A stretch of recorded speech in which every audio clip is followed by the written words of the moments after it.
Rumah yang cukup besar itu sudah 10 tahun kosong. Tidak ada seorang pun yang berani membelinya, walau dengan harga murah. Karena di dalam rumah itu ada makhluk dari dunia lain, dunia tak kasat mata. Akhirnya ada yang membelinya. Bagaimana mengusir makhluk tak kasat mata tersebut? Di desaku ada sebuah rumah yang cukup besar, sudah 10 tahun kosong. Rumah itu dibeli keluarga Pak Darto dengan harga murah, karena tidak ada seorang pun yang mau membeli rumah itu. Katanya ada penghuni dari dunia lain yang tak kasat mata, sehingga menjadi angker. Katanya ada kuntilanaknya. Kalau malam Jumat Kliwon, jam 10-an ada perempuan berbaju putih, menggendong bayi sambil bersenandung, berjalan-jalan di teras depan ke belakang. Kadang kalau malam Selasa Kliwon juga begitu. Banyak tetanggaku yang sering melihatnya, sehingga kalau malam Jumat Kliwon dan malam Selasa Kliwon, tidak ada tetanggaku yang berani lewat depan rumah itu. Pak Darto adalah warga dari beda kecamatan, sudah mendengar mengenai keangkeran rumah ini. Tapi sayang, kalau harus melepas rumah itu karena harganya sangat murah, dengan halaman depan dan halaman samping yang cukup luas. Pak Darto mempunyai anak lelaki bernama Danu. Danu penasaran dengan kabar mengenai kuntilanak yang tinggal di rumah yang dibeli ayahnya. Bersama dua teman akrabnya, Warbo dan Tanto, ingin membuktikan kebenaran cerita ini. Sebenarnya Danu dan kedua temannya penakut, tapi mereka penasaran. Sehingga pada suatu malam Selasa Kliwon, mereka bertiga mendatangi rumah itu. Motor mereka bertiga dititipkan ke Pak Kardan, pamannya Tanto. Dari rumah Pak Kardan ke rumah angker itu cukup jalan kaki, tidaklah terlalu jauh, sekitar 200 meter. Tanto yang berusia paling tua di antara mereka berjalan paling depan. "Assalamualaikum." Tanto memberi salam, namun tidak ada jawaban. Tempat ini sangat serem," kata Warbo ketakutan. Tiba-tiba terdengarlah suara yang menakutkan. Buah! Dan ketiga pemuda itu sangat terkejut. "Suara apa itu?" tanya Danu. "Mari kita masuk ke dalam," tanya Tanto dengan rasa takut. Mereka bertiga pun masuk, dan terdengar lagi suara yang aneh. Prak! Seperti suara gelas pecah. Danu mencari asal suara tersebut. Tiba-tiba angin bertiup sangat kencang dan membuat bulu kuduk berdiri. "Aku mau lihat ke belakang, kalian lewat depan ya," kata Danu. Tanto dan Warbo mengangguk. Danu masuk ke pintu bagian belakang.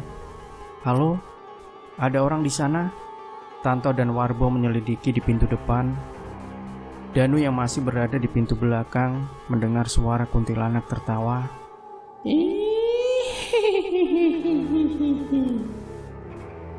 Danu melihat pintu terbuka dan ada sosok hantu yang berbaju long dress putih berdiri di depan pintu dengan kedua tangan siap mencengkram dirinya. "Hantu!" teriak Danu sambil lari terbirit-birit meninggalkan kedua temannya. Warbo dan Tanto yang tidak tahu kalau Danu lari terbirit-birit mencari Danu ke pintu belakang lalu masuk. "Kemana Danu?" tanya Tanto. Tiba-tiba pintu dapur tertutup oleh hembusan angin yang kencang.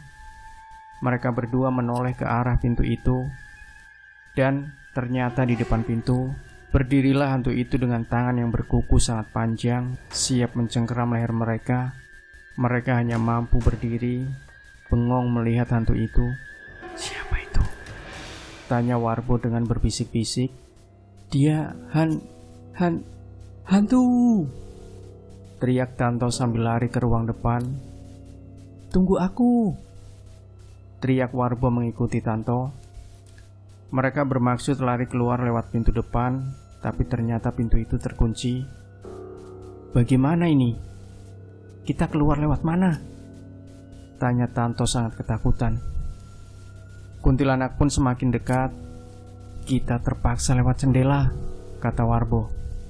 Kedua pemuda itu pun lari lewat jendela. Sesampainya di rumah Pak Kardan, mereka bertemu dengan Danu yang masih duduk di lantai bersandar dinding. "Danu, kenapa kamu pergi meninggalkan kami berdua?" tanya Warbo. "Aku sangat takut melihat kuntilanak itu," jawab Danu. "Berarti memang ada ya?" tanya Warbo. "Iya, gak cuma kabar burung," kata Tanto melanjutkan. "Kalau begitu gak usah dibeli," kata Warbo. "His, sudah dibayar," kata bapakku bisa diusir, kata Danu lagi. Tampak Pak Kardan keluar sambil membawa 3 gelas minuman dan cemilan. "Ayo, silakan diminum." "Bagaimana? Kalian melihatnya?" Mereka bertiga hanya mengangguk. "Berarti tidak cuma kabar burung ya?" "Tadinya aku pikir juga begitu, Om. Ternyata memang benar-benar ada. Aku dengar-dengar Mbah Sujeno bisa mengusir setan," kata Warbo. "Kalau begitu bagaimana kalau besok kita ke sana?" tanya Danu antusias. "Boleh," kata Warbo. Keesokan harinya mereka bertiga pergi ke rumah Mbah Sujeno, paranormal yang masih sekampung dengan mereka. Dia adalah warga sekitar yang dibunuh oleh suaminya. Dia bernama Lastri, kata Mbah Sujeno. "Si Mbah bisa mengusirnya, Mbah?" tanya Danu. "Bisa. Itu masalah gampang," jawab Mbah Sujeno penuh percaya diri. "Kalau begitu, bagaimana kalau malam Jumat Kliwon depan kita ke rumah itu?" tanya Danu penuh harap. "Oke, siapa takut?" tantang Mbah Sujeno. Malam Jumat Kliwon, mereka bertiga dan Mbah Sujeno pergi ke rumah itu. Mbah Sujeno masuk ke rumah sendirian, sementara Danu dan kedua temannya disuruh menunggu di luar di teras rumah. Sampai di dalam rumah, Mbah Sujeno mengedarkan pandangannya ke sudut-sudut rumah. Pada salah satu kamar, di sudutnya ada seorang perempuan berbaju putih, rambut terurai panjang, sedang berdiri memandangi Mbah Sujeno. Mbah Sujeno sangat kaget, bulu kuduknya berdiri semua. Pandangan mata itu terlihat sangat mengerikan. "Siapa kamu?" tanya kuntilanak itu dengan suara yang serak. "Saya paranormal, biasa dipanggil Mbah Sujeno." "Mau apa kamu kesini?" "Saya hanya ingin tahu siapakah kamu itu." "Saya warga sini, saya bernama Lastri." "Terus, kenapa kamu bisa jadi begini?" "Saya telah lama meninggal, dibunuh oleh suami saya." "Memangnya kamu punya salah sama suami kamu?" "Ya, karena dia orangnya pemarah dan tidak kerja sama sekali." "Loh, emang apa salah kamu?" "Saya kerja dan menghasilkan uang yang sedikit. Karena marah, saya dibunuh." "Egois sekali suamimu." "Memang semua lelaki egois, termasuk kamu." "Aku tidak termasuk. Aku sangat menyayangi istri dan kedua anakku," kata Mbah Sujeno. "Sana pergi, jangan ganggu saya." Tiba-tiba perempuan itu menjadi garang. Mbah Sujeno tidak mau pergi. Dia ingin menyelesaikan masalah itu dengan baik. "Jangan marah. Kita bisa selesaikan masalah ini dengan baik." "Tidak bisa. Sana pergi jauh," kata kuntilanak. Kuntilanak itu mendatangi dan mencengkeram leher Mbah Sujeno dengan sekuat tenaga. Mbah Sujeno melepaskan cengkeraman itu dan mendorong kuntilanak itu hingga terjatuh, lalu ditangkap. Tapi dia berhasil melepaskan diri dari tangkapan Mbah Sujeno. "Kamu kira semudah itu menangkap saya?" "Hahaha," kata kuntilanak itu dengan senang hati. Akhirnya mereka pulang, dan malam berikutnya, tanpa menunggu malam Jumat Kliwon atau malam Selasa Kliwon, mereka datang lagi.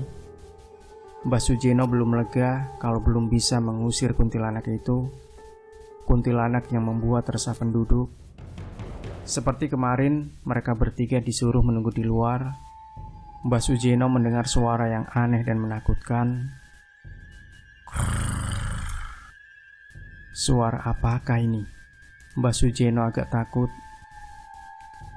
Wah, berani sekali kau datang ke sini lagi, kata Lastri dengan nada tinggi. Oh, ternyata kamu, Lastri. Sebenarnya, apa tujuanmu datang ke sini terus? Saya cuma ingin tahu kondisimu di sini. Sana pergi. Kita beda alam, jadi jangan mengganggu saya terus. Kamu telah meneror banyak warga di sini, jadi jangan mengganggu lagi. Suka-suka hati saya dong, mau ngapain? Mari kita selesaikan masalah ini dengan kekerasan. Kuntilanak itu menantang. Mereka akhirnya bertarung, suaranya terdengar sangat gaduh. Setelah itu sepi. Danu, Tanto, dan Warbo yang menunggu di luar gelisah menunggu dengan perasaan harap-harap cemas. Di mana ini Mbah Sujeno? Kata Danu cemas. Karena sampai lama Mbah Sujeno tidak muncul-muncul juga, akhirnya mereka bertiga masuk ke dalam rumah untuk sambil mencari Mbah Sujeno. Permisi, ada orang di sana? Tanya Tanto. Mereka tiba-tiba merasa bulu kuduknya berdiri sendiri. War, bulu kudukku berdiri. Kamu juga enggak? Tanya Tanto. Iya nih, saya merasa juga, jawab Warbo. Mereka melihat Mbah Sujeno pingsan di lantai. Ingin rasanya mereka langsung kabur, tapi tak mungkin meninggalkan Mbah Sujeno sendirian dalam keadaan pingsan. Mereka membawa pulang Mbah Sujeno. Danu akhirnya menceritakan kegagalannya mengusir kuntilanak itu. Keluarga rundingan.